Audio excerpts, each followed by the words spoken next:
Want to turn any photo into a smooth, scalable vector illustration in just seconds? Whether you are creating art for a brand, a t-shirt, or just experimenting, vector art is a game changer. Welcome to day 14 of learning digital art, and in this video I'm going to show you exactly how to trace and make a professional vector illustration from an image, step by step. By the end, you will know how to create clean, crisp vector art that looks amazing at any size. Let's dive in. Step 1. Choosing the right image. Before we start, let's talk about the image selection. Not every image is great for vector conversion. High contrast images with clear edges work best. Step 2. Importing the image into Illustrator. Let's bring our image into Illustrator. Open Adobe Illustrator, go to File and Place. Select your image, position it on the canvas. Step 3. Using Image Trace.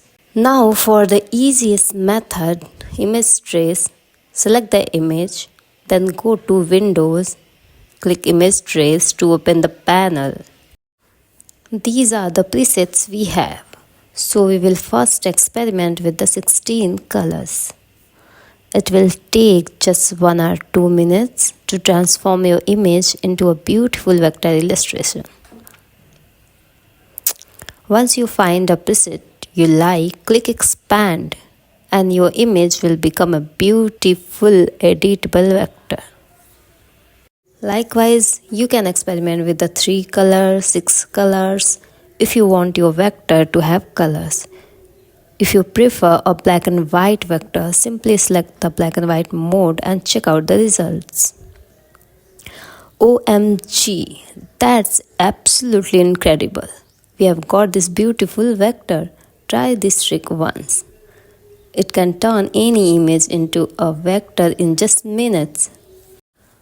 With this method, you can turn any image into line art, sketch art, or black and white, whatever your requirement.